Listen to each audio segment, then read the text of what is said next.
काफ़ी समय पहले की बात है। प्रतापगढ़ नाम का एक राज्य था।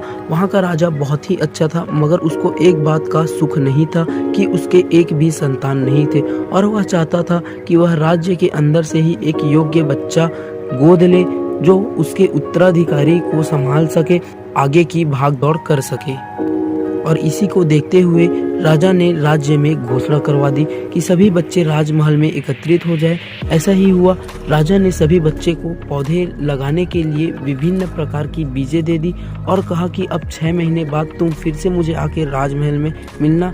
हम वहाँ देखेंगे कि किसके सबसे अच्छे पौधे लगे हुए हैं। 1 महीने बीत जाने के बाद भी एक बच्चा ऐसा था जिसके गमले में अभी तक बीज नहीं फूटा था, लेकिन वह रोज उसकी देखभाल करता था और रोज पौधे को पानी देता था। देखते देखते 3 महीने बीत गए, बच्चा परेशान हो गया। तभी उसकी माँ ने कहा, बेटा धैर्य रखो, कुछ बीजों को फलने के लिए बहुत ज़्यादा वक्त लगता है। और वह पौधे को खींचता रहा। 6 महीने हो गए, राजा के पास जाने का समय आ चुका था, लेकिन वह डरा हुआ था कि सभी बच्चों के गमले में तो पौधे होंगे और उसका गमला खाली होगा। लेकिन वह बच्चा ईमानदार था और सारे बच्चे राजमहल में पहुँच चुके थे।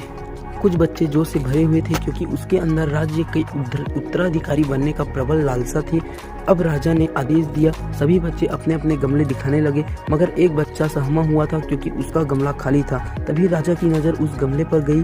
उसने पूछा, तुम्हारा गमला खाली क्यों है? तो उसने कहा, लेकिन मैंने तो इसमें पूरे 6 महीने तक देखभाल की। सभी के पास जो पौधा है वो बंजर है। आप चाहे उसमें कितना भी मेहनत कर लो, वह कभी भी नहीं खिलेगा, कभी भी नहीं फलेगा। लेकिन आपने नकली बीज लगाया है, दूसरा बीज लगाया है। आप सभी से ईमानदार ये बच्चा है, ये असली बीज यहाँ ला के दिखाया है जो फूला नहीं है। राजा उसकी ईमानदारी से बेहद खुश हुआ और उस बच्चे को राज्य का उत्तराधिकारी बना दिया गया। लेकिन हमें इस कहानी से क्या सीखने को मिला? मेरे हिसाब से अपने अंदर ईमानदारी का होना बहुत ज़रूरी है।